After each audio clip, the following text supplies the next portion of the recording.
Cabinet meeting జరిగినప్పుడు ఎమ్మెల్యేలు సరిగ్గా పనిచేయట్లేదు, పనితీరు మార్చుకోండి అని చంద్రబాబు గారు హెచ్చరికలు జారీ చేస్తున్నారు. పవన్ కళ్యాణ్ గారు ఎమ్మెల్యేలు దందాలు చేస్తా ఉన్నారు, అవినీతి చేస్తా ఉన్నారని పవన్ కళ్యాణ్ గారు చెప్తున్నటువంటి మాట. ఎందుకని ఈ కూటమి వచ్చినాక అలాంటి పరిస్థితులు వచ్చాయి? ఇది ఇవాళ చంద్రబాబు గారికి పవన్ కళ్యాణ్ గారికి ఇవాళ కనిపించిందేమో కానీ మా జగన్మోహన్ రెడ్డి గారు మా నాయకుడు ఎప్పటి నుంచో చెప్తున్న విషయమే ఇది. ప్రజాపాలనను వదిలేసి ఎవరికి వాళ్ళు వసూళ్లు కార్యక్రమం మొదలుపెట్టారని ఎప్పటి నుంచో గత 2 సంవత్సరాల నుంచి జగన్మోహన్ రెడ్డి గారు చెప్తుంటే ఇవాళ వాళ్ళకి కళ్ళు తెరిచి వాళ్ళు చెప్పుకుంటున్నారు తప్ప వాళ్ళు ఆపే శక్తి వాళ్ళకి కూడా లేదు.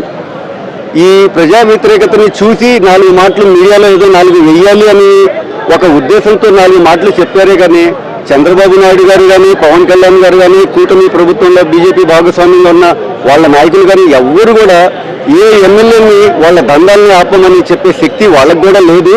కాబట్టి ఎందుకని అంటే ఇవాళ వాళ్ళు ప్రజా వ్యతిరేకతని అడ్డుకోలేరు.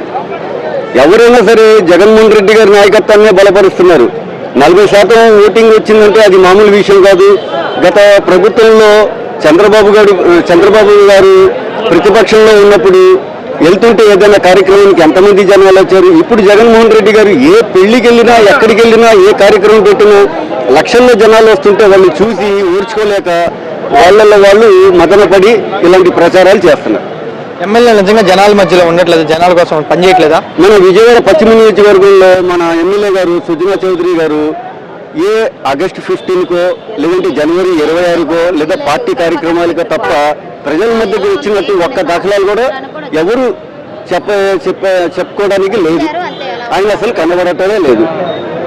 సెటిల్మెంట్లు వీటిలోనే ఉంటారు, దోపిడీ పనుల్లోనే ఉంటున్నారా ఎమ్మెల్యేలు చాలా మంది రాష్ట్రంలో? సెటిల్మెంట్లు అన్ని ఒకటని కాదండి. ఇసుక దందా ఉంది, మద్యం దందా ఉంది, నకిలీ మద్యంలో అన్నిట్లో భాగస్వామ్యం అయిపోయి వాళ్ళు సంపాదనలో పడ్డారు కానీ పరిపాలనలో పడలేదు. గతంలో జగన్మోహన్ రెడ్డి ఉన్నప్పుడు గడప గడప ప్రోగ్రాం జరిగేది. ఇప్పుడు ఎందుకని ఎమ్మెల్యేలు గడప గడపకి రావట్లేదు?